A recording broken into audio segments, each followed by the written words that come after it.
केशरमणीयदर्शनम् मन्दहासरुचिराननाम्बुजं पूजितं सुरनरोत्तमैर्मुदा धर्मनन्दनमहं विचिन्तये। ॐ श्री हरिकृष्णाय नमः। ॐ श्री गणेश्यामाय नमः। ॐ श्री नीलकण्ठाय नमः। ॐ श्री स्वामिनारायणाय नमः।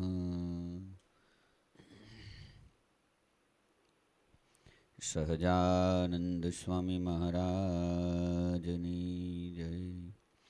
સ્વામિનારાયણ હરે.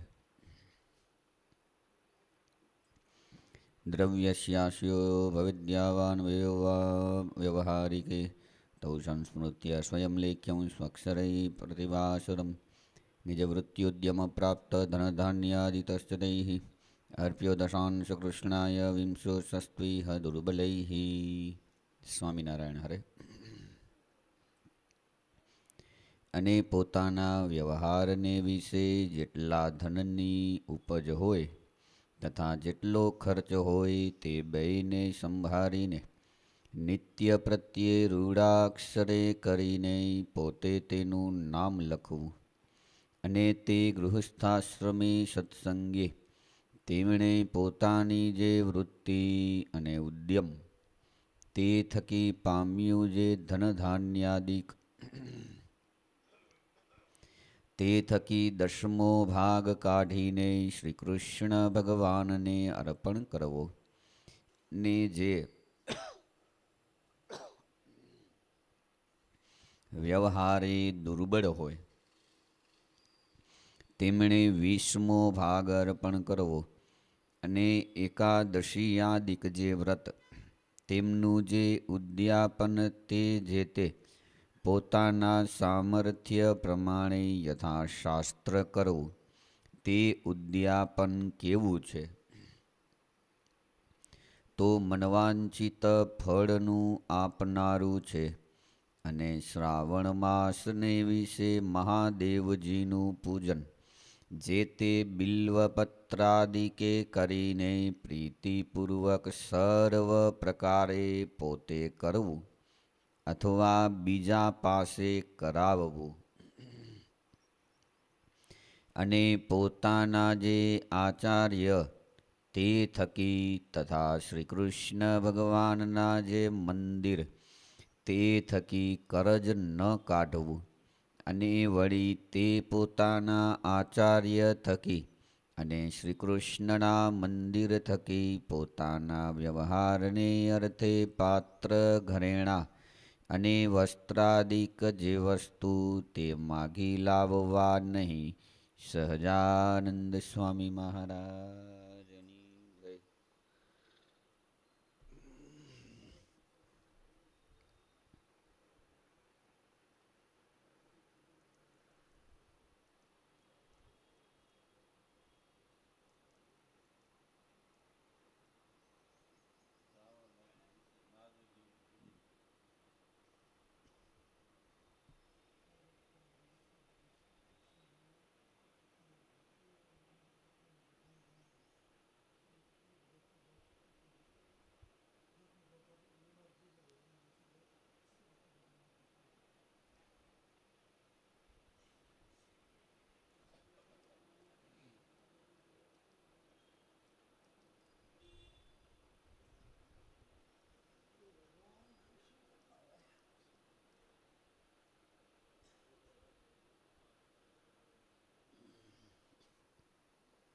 તમે કેવા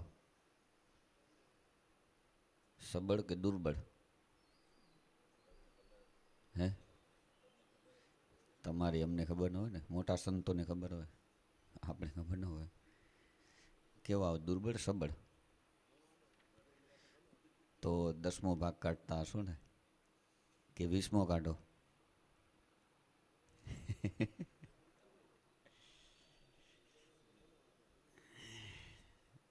ધનવાનને 10મો ભાગ કાઢવો એટલે 100માંથી 10 રૂપિયા. દુર્બળ હોય એને 100માંથી 5 રૂપિયા. મારા વાલા દુર્બળને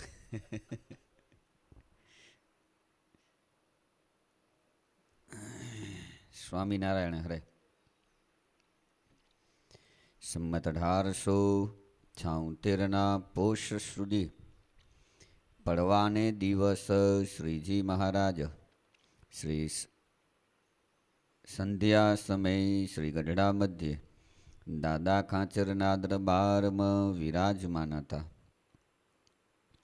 અને સર્વે શ્વેત વસ્ત્ર ધારણ કર્યા હતા અને પોતાના મુખારવિંદની આગળ પરમહંસ તથા દેશ દેશનારી ભક્તની સભા ભરાઈને બેઠી હતી. પછી શ્રીજી મહારાજ બોલ્યા છે, આ સત્સંગને વિશે પોતાના આત્યંતિક કલ્યાણને ઈચ્છતો એવો જે ભક્તજન તેને એકલી આત્મનિષ્ઠાએ કરીને જ પોતાનું આત્યંતિક કલ્યાણરૂપ કાર્ય સરતું નથી, તથા એકલી પ્રીતિ જે પ્રેમે સહિત 9 પ્રકારની ભક્તિ કરવી તેણે કરીને પણ તે કાર્ય સરતું નથી, તથા એકલો જે વૈરાગ્ય જેણે કરીને પણ તે કાર્ય સરતું નથી, તથા એકલો જે સ્વધર્મ તેણે કરીને પણ તે કાર્ય સરતું નથી. તે માટે એ આત્મનિષ્ઠાદિક જે 4 ગુણ તે સિદ્ધ કરવા. શા માટે? તો એ 4 ગુણને એકબીજાની અપેક્ષા છે.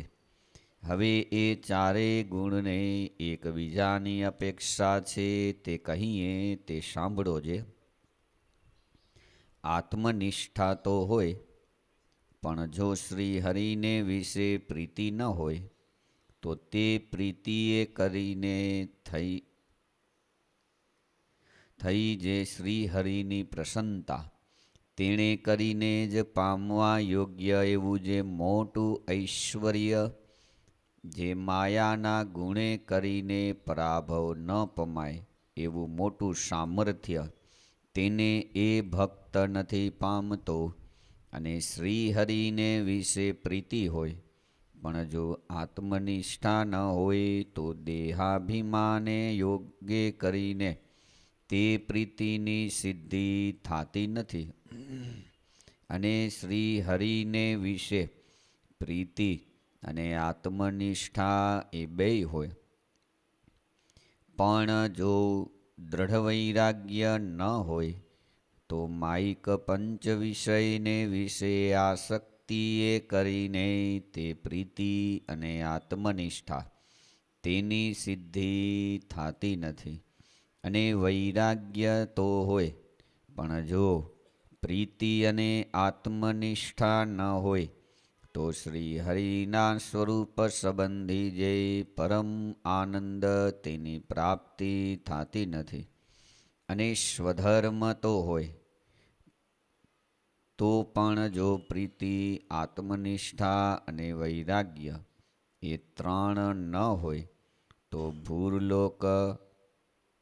ભુવરલોક અને બ્રહ્માના ભુવન પર્યંત જે સ્વર્ગલોક તે થકી બહાર ગતિ થતી નથી. કહેતા બ્રહ્માંડને ભેદીને માયાના તમ થકી પર એવું જે શ્રી હરિનું અક્ષરધામ તેની પ્રાપ્તિ થતી નથી. અને આત્મનિષ્ઠા, પ્રીતિ અને વૈરાગ્ય એ 3 હોય તો પણ જો સ્વધર્મ ન હોય તો એ 3ની સિદ્ધિ થતી નથી. એવી રીતે આત્મનિષ્ઠા આદિક જે 4 ગુણ તેમને એકબીજાની અપેક્ષા છે. તે માટે ભગવાનના એકાંતિક ભક્તનો સમાગમ કરીને જે ભક્તને એ 4 ગુણ અતિશય દ્રઢપણે વર્તે છે તે ભક્તને સર્વે સાધન સંપૂર્ણ થયા અને એને જ એકાંતિક ભક્ત જાણવો. તે માટે જે ભક્તને ચારે ગુણમાંથી જે ગુણની ન્યૂનતા હોય તો ભગવાનના એકાંતિક ભક્તની સેવા સમાગમે કરીને તે ન્યૂનતાને ટાળવી. ઇતિ વચનામૃતમ. એવી રીતે ગઢડા પ્રથમ પ્રકરણનું 19મું વચનામૃત થયું. કાલમાં જઈ ગયું હતું એમ કે તો આજે 20મું હોય. સારું, હાલો 20મું વાંચીએ. તો કાલનું યાદ હે 19માં શું આવેલું કયો વેલા?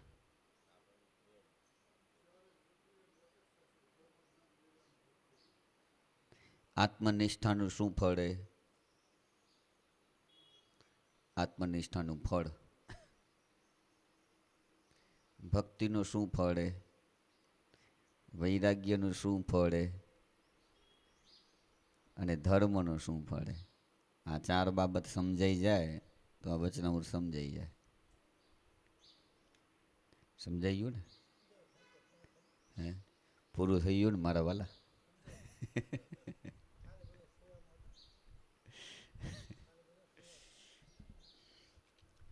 આત્મનિષ્ઠા એટલે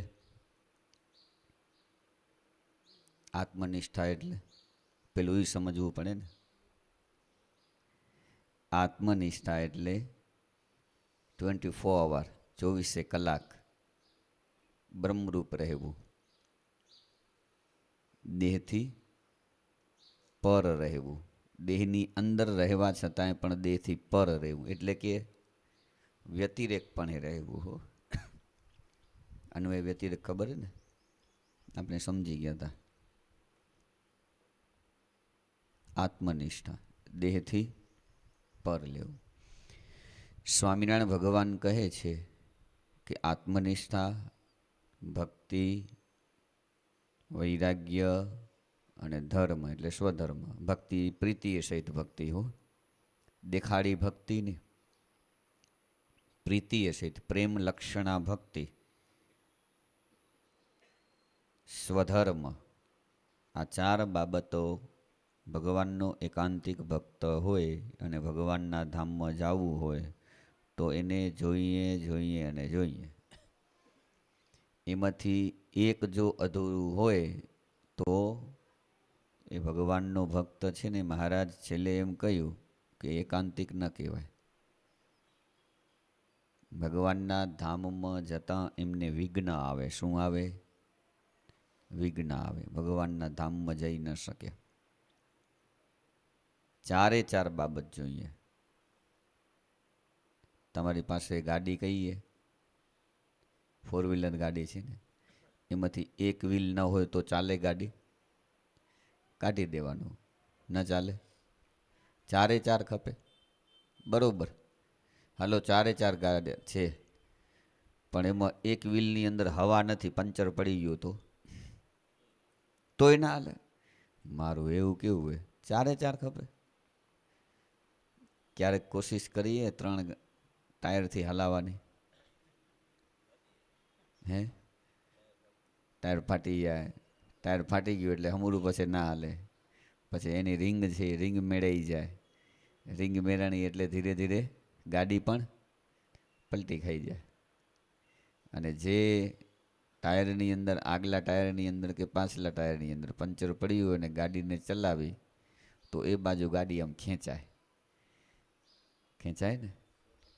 હે 2005 કે 6નો અનુભવ છે એટલે કહું, ધ્યાન રાખવું પડે. ચારે ચાર ટાયર છે ને એકદમ સુવ્યવસ્થિત ખપે. અને ટાયર ઘસાયેલા હોય તો ગાડી સ્પીડમાં ન હકલાય. સ્પીડમાં હાંકલી તો ગરમ થાય ને ટાયર ફાટે. અને ટાયર ફાટે એટલે કાંઈ નક્કી નહીં શું થાય.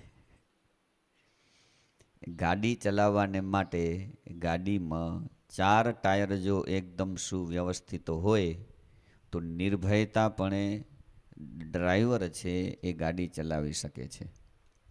અને એ ગાડી એના દ્વારા જ્યાં જવું હોય ત્યાં આપણે પહોંચી શકીએ છીએ. એમ આપણે ભગવાનના એકાંતિક ભક્ત હોઈએ, ભગવાનના ધામની અંદર જવું હોય તો આ 4 છે ને એ મુખ્ય જોઈએ. કયા કયા? ધર્મ, જ્ઞાન, વૈરાગ્ય અને ભક્તિ. આ 4 જો જીવનની અંદર હોય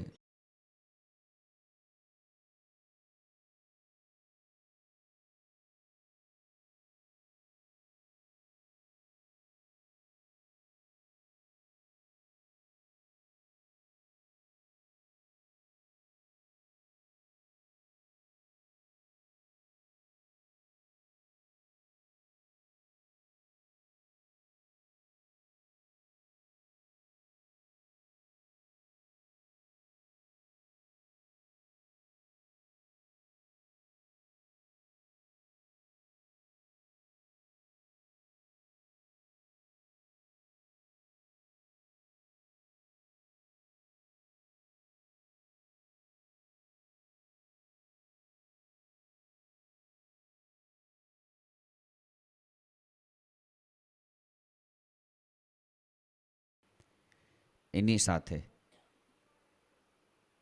કઈ કઈ બાબતોનું મારે ધ્યાન રાખવું જોઈએ. હું કયા વર્ણનો છું, કયા આશ્રમનો છું, તો વર્ણના ધર્મો કયા, આશ્રમના ધર્મો કયા, આ જે બધી જ બાબતો છે એનું યથાર્થ જો પાલન કરવામાં આવે તો અંતઃકરણ છે ને શુદ્ધ થાય. કેવું થાય?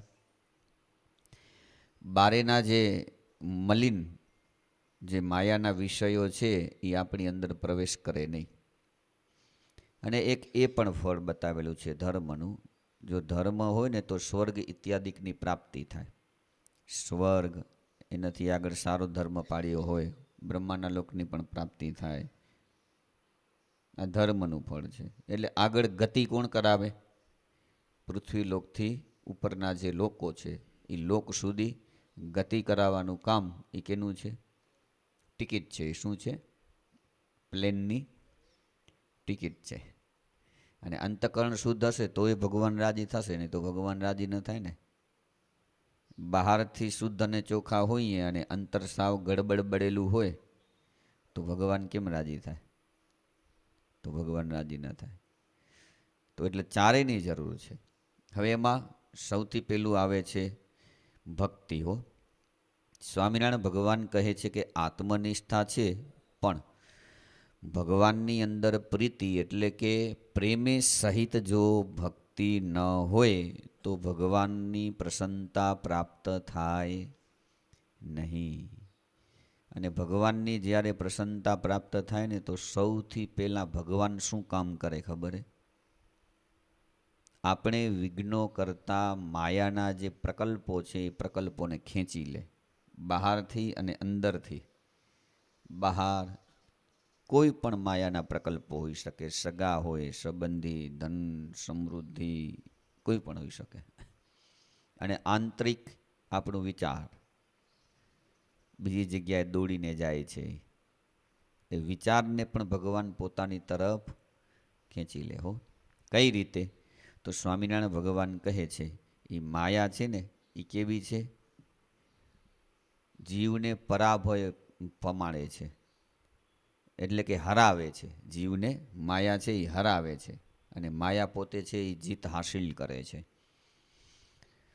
જો ભગવાનની અંદર પ્રીતિ ન હોય તો ભગવાનની પ્રસન્નતા ન મળે, અને ભગવાનની પ્રસન્નતા ન મળે તો માયાની સામે વિજય મેળવાની સામર્થ્ય ન આવે.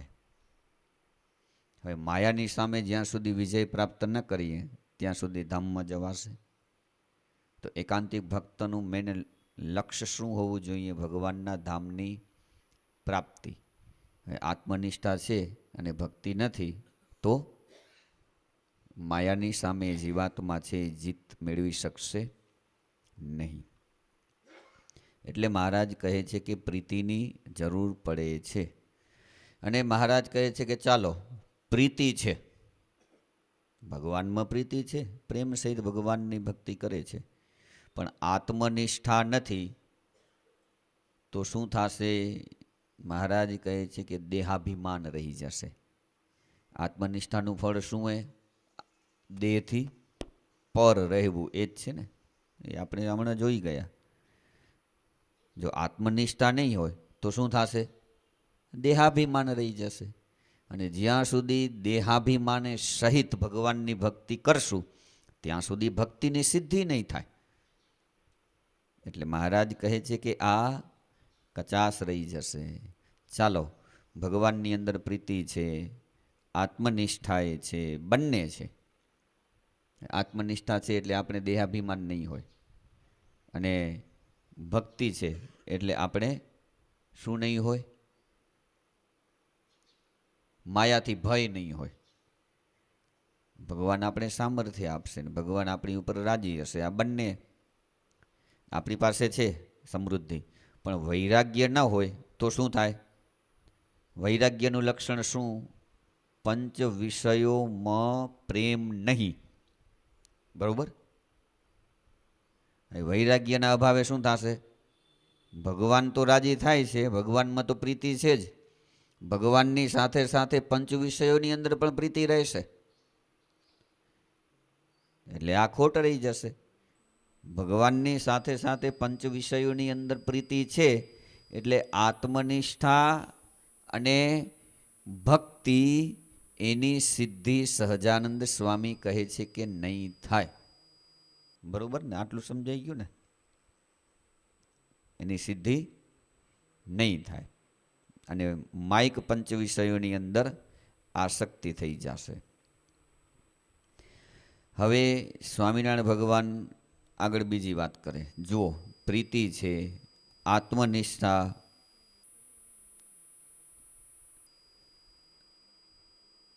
ભગવાનની અંદર જો પ્રીતિ અને આત્મનિષ્ઠા ન હોય તો ભગવાન સંબંધી જે પરમ આનંદ છે એ પ્રાપ્ત ન થાય.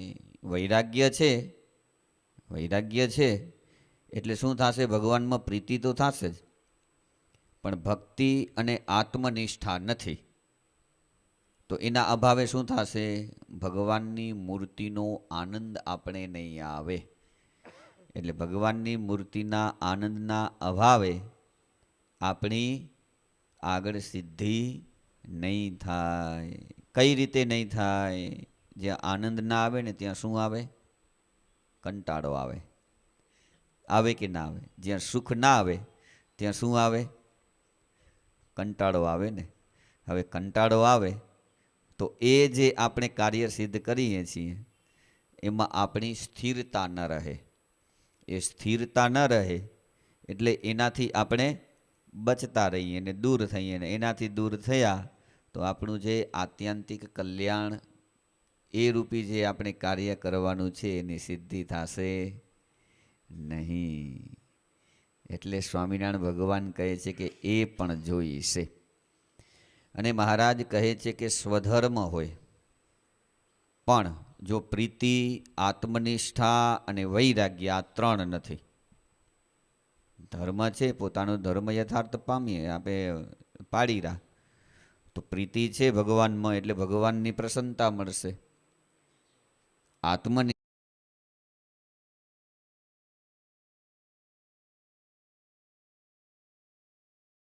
શકીએ. ભૂવરલોક, બ્રહ્માના ભુવન પર્યંત ગતિ થશે આપણી. આગળ ઉપર ચડી જશું, છેટ બ્રહ્માના લોક સુધી પહોંચી જશું. પછી અંડકટાથી બહાર નહીં નીકળી શકીએ. અને આપણે શું કરવું છે? છેટ અક્ષરધામમાં ભગવાનના સાનિધ્યમાં પહોંચવું છે. અને આ જે બ્રહ્માંડનું આવરણ છે એને ભેદીને બહાર નીકળવું હોય તો સંપૂર્ણ રીતે પવિત્રતા જોઈએ. સ્વચ્છતાની વાત નથી. લોકશાસ્ત્ર એમ કહે છે કે સ્વચ્છતા જોઈએ અને આધ્યાત્મશાસ્ત્ર એમ કહે છે કે પવિત્રતા જોઈએ, પણ વિશેષ આપણું અનુસંધાન શેની ઉપર છે? સ્વચ્છતા ઉપર. કોઈ પણ વસ્તુ આજે આપણે લઈએ તો આપણે વિચાર શું કરીએ? ચોખ્ખું તો છે ને? શું કહીએ? ચોખ્ખું જ છે, હવે એમાં શું ખરાબી છે? એ ભલે ને મહારાજ કીધું ગાડીને વાપરવું તેલ, ચોખ્ખું જ છે, પણ પવિત્રતા છે. ભગવાનના ભક્તને માટે શું જોઈએ? પવિત્રતા જોઈએ. પવિત્રતા વિના પોતે પવિત્ર ન થાય. અને પવિત્રતા કેનાથી આવે? સ્વધર્મનું પાલન કરવાથી. એ સ્વધર્મ કયા? તો ભગવાનની આજ્ઞા. શિક્ષાપત્રીમાં સ્વામિનારાયણ ભગવાનની આજ્ઞા એ સ્વધર્મ. એમાં પણ નક્કી ન થાય તો જે રસ્તે મહાપુરુષો ચાલે છે એ ધર્મ કહેવાય. શિક્ષાપત્રી ભાષ્યની અંદર એ સમજાવ્યું છે. દેશકાળને અનુસારે મહાપુરુષો જે રીતે નિર્ણય આપતા હોય એ રીતે આપણે રહેવું જોઈએ. સ્વામિનારાયણ ભગવાન કહે છે કે ધર્મની જો કચાશ હોય તો અક્ષરધામની પ્રાપ્તિ થતી નથી. અને મહારાજ કહે છે કે આત્મનિષ્ઠા, પ્રીતિ અને વૈરાગ્ય એ ત્રણેય હોય તો પણ જો સ્વધર્મ હોય તો એ ત્રણની સિદ્ધિ ન થાય. બીજું એક તો ભગવાનના ધામ સુધી ગતિ ન થાય, અને બીજી કચાશ શું રહે? એ ત્રણની સિદ્ધિ ન થાય. કઈ રીતે ત્રણની સિદ્ધિ ન થાય? ધર્મને કારણે શું થાય? જીવનની અંદર પવિત્રતા આવે. અને જીવનની અંદર જો પવિત્રતા ન હોય તો પછી વિચારોની અંદર પવિત્રતા ના આવે. અને વિચારોની અંદર પવિત્રતા ન હોય એટલે ભગવાનની અંદર વિચાર ન જાય, એટલે ભક્તિ છે એ સિદ્ધ ન થાય. બરોબર? હે? ધર્મની અંદર જો આપણે સ્થિર નહીં એટલે વિચારોની અંદર પવિત્રતા ન હોય, એની સાથે શરીરની સાથે પણ સ્વાસ્થ્ય ન હોય. હવે શરીરમાં સ્વાસ્થ્ય ન હોય અને ભગવાનની ભક્તિ કરવા લાગીએ આપણે, એટલે સમય ભગવાનની ભક્તિનો હોય, ભગવાનની ભક્તિ કરતા હોઈએ અને ક્યારેક ક્યારેક શરીર છે ને એ પોતાનું કામ કરે, વાયુ છૂટા કરે, તો એ સમયે એ પણ ભગવાનની પૂજા, પ્રત્યક્ષ ભગવાનની પૂજા ઇત્યાદિ કરતા હોઈએ તો એમાં એ ભગવાનનો અપરાધ માનેલો છે. શાસ્ત્રોની અંદર કહેલું છે કે અપાન વાયુ એ છે એને છૂટો કરવો ઇત્યાદિ. બીજા અમુક શરીરના ગુણો છે. હા, પછી દેશકાળને અનુસારે શરીર સાવ જર્જરિત થઈ ગયું હોય તો પછી તો દેશકાળને અનુસારે પછી સંતોની પાસે અને એમની પાસે જઈને અને પછી નિર્ણય સમય પ્રમાણે થતા હોય છે. પણ ભક્તિની અંદર પણ શું આવે? વિઘ્ન આવે. આત્મનિષ્ઠામાં વિઘ્ન આવે. કારણ કે ધર્મ છે યથાર્થ નથી, એટલે આત્મનિષ્ઠા હોય નહીં. એટલા માટે ધર્મ યથાર્થ પાડવામાં આપણે દ્રઢ રહેતા નથી. એમ થાય હાલે હાલે. હવે આવો વિચાર આવે છે એ શરીરને યોગે કરીને વિચાર આવે છે. એટલે ધર્મની અંદર કચાશ. એટલે સ્વામિનારાયણ ભગવાન કહે છે કે આત્મનિષ્ઠા, વૈરાગ્ય અને ભક્તિ એ ત્રણેયની સિદ્ધિ નહીં થાય. મહારાજ કહે છે કે એવી રીતે આત્મનિષ્ઠા આદિક જે 4 ગુણો છે તેને એકબીજાની અપેક્ષા છે, એટલે કે એકબીજાની જરૂર પડે છે. જેમ ગાડીને ચાલવાને માટે 4 ટાયરને એકબીજાની અપેક્ષા છે. એમાં આગળનું ટાયર હશે એ એક ટાયર પંચર પડી જશે, એમાં એક ખાશે કે હવે આપણે કામ કરવું નથી, હું રિસાઈ જાઉં છું, તો એક ટાયરથી ચાલશે ગાડી? આ 3 ટાયરથી ચાલશે? નહીં ચાલે. 4 ટાયરની જરૂર છે. મહારાજ કે ભગવાનનો ભક્ત છે, એકાંતિક ભક્ત છે, ધામમાં જવું છે, 4 જોઈશે. અને મહારાજ કહે છે કે જેની અંદર આ 4 હોય ને એ જ ભગવાનનો એકાંતિક ભક્ત કહેવાય. બીજા ભગવાનના એકાંતિક ભક્ત ન કહેવાય. હવે આપણી અંદર આ ચાર ક્યાં એક કદાચ એકદમ યથાર્થ નહીં હોય, તો હવે આપણે શું કરવું? આપણે એકાંતિક ભક્ત ક્યારે થશું?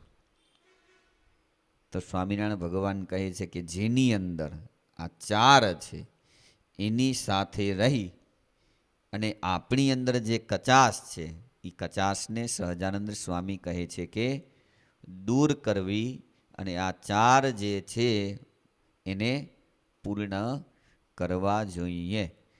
જો આ ચાર પૂર્ણ થશે ત્યારે જ એ ભગવાનના એકાંતિક ભક્ત કહેવાશે અને એના અભાવે જે ન્યૂનતા રહે છે એ ન્યૂનતા દૂર થઈ જશે. સહજાનંદ સ્વામી મહારાજની જય. શ્રીપતિમ શ્રીધરમ સર્વદેવેશ્વરમ ભક્તિધર્માત્મજમ માધવમ કેશવમ કામદમ કારણમ સ્વામિનારાયણમ નીલકંઠમ ભજે. સહજાનંદ સ્વામી મહારાજની જય. पंथ पिया परदेसी को ठाड़ी अटारिया हे रे पंथ पिया परदेसी को ठाड़ी अटारिया हे रे सुंदर श्री घनश्याम नाम की सुंदर श्री घनश्याम नाम की एक पग माला फेरे रे पंथ पिया परदेसी को ठाड़ी अटारिया हे रे नैना नीर धीर धरि चितवती नैना नीर धीर धरि चितवती चरण चिन्ह पिया के रे पंथ पिया परदेसी को ठाड़ी अटारिया हे रे बिनय बचन कही बोलती राधे बिनय बचन कही बोलती राधे नाथ दया नहीं तेरे रे पंथ पिया परदेसी को ठाड़ी अटारिया हे रे प्रेमानंद कहे नाथ सावरे प्रेमानंद कहे नाथ सावरे कब आओगे मेरे रे पंथ पिया परदेसी को ठाड़ी अटारिया हे रे स्वामी नारायण स्वामी नारायण स्वामी नारायण स्वामी नारायण स्वामी नारायण स्वामी नारायण स्वामी नारायण स्वामी नारायण स्वामी नारायण स्वामी नारायण स्वामी नारायण स्वामी नारायण स्वामी नारायण स्वामी नारायण स्वामी नारायण स्वामी नारायण स्वामी नारायण स्वामी नारायण स्वामी नारायण